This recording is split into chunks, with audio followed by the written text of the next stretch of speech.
आणि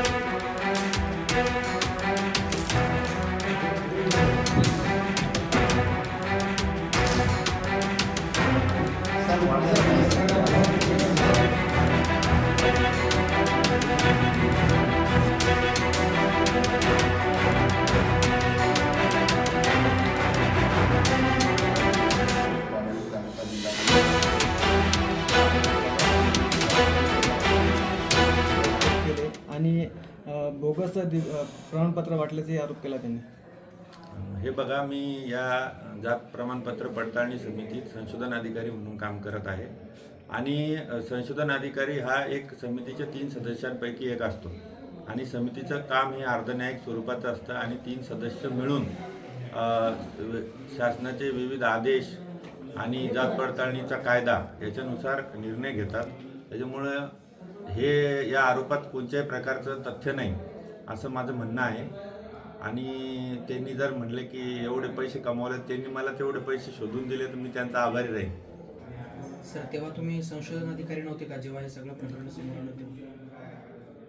नाही, त्यावेळी मी नाही, मी 2020 पासून इथं कार्यरत आहे आणि सध्याच्या परिस्थितीत मी जात प्रमाणपत्र पडताळणी समिती अकोला येथे कार्यरत असून माझ्याकडे बुलढाणा येथील अतिरिक्त प्रभार आहे। एखाद्या बाजारात प्रमाणपत्र वाटतात त्याप्रमाणे तुम्ही प्रमाणपत्र वाटल्याचा आरोप आहे। साहेब, हे जात पडताळणी समितीचं कार्य हे पूर्णतः ऑनलाईन आहे आणि त्याच्यामुळं ते अर्जदार ऑनलाईन अर्ज सादर करतात आणि त्यांना ऑनलाईन त्यांच्या मेलला व्हॅलिडिटी जाते। त्याच्यामुळं त्यांना व्हॅलिडिटी वाटायचा आणि नेऊन द्यायचा असा कुठलाही प्रकार हा शक्यच नाही। सर, तुमच्यावरच का असा रोख आहे त्यांचा? म्हणजे आता संशोधन अधिकारी यांची यामध्ये त्यांची भूमिका असते। कदाचित त्यांना जात पडताळणीच्या कायद्याबद्दल माहिती नसावी की समिती देते निर्णय आणि त्याच्यामुळं त्यांनी असा आरोप केला असू शकतो। त्याच्याबद्दल मी जास्त सांगणं काही उचित होणार नाही।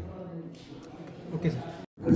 माझी सरकारकडे काल झालेल्या कारवाईच्या माध्यमातून एकच मागणी आहे की त्वरित याच्यावर एक SIT कमिटी स्थापन करून या महाराष्ट्रात ज्यांनी बोगस जात वैधता प्रमाणपत्र घेतलेली आहेत त्यांना बाहेर काढून विजा अप्रवर्गातील खऱ्या लोकांना न्याय मिळवून देण्यात यावा।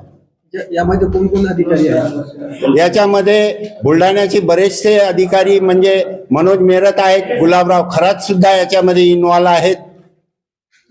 याचा मेन आका कोण असणार? याचा मेन आका म्हणजे हे जे षडयंत्र चालते तर हे सगळ्यात जास्त प्रमाणपत्र बुलढाणा, जालना, त्याच्यानंतर औरंगाबाद, धुळे या जात पडताळणी समितीनंच निर्गमित झालेली आहे। पूजा खेडकरच्या धर्तीवर असे काही लोक आहे का IAS IPS जे बोगस व्हॅलिडिटीमध्ये आहे?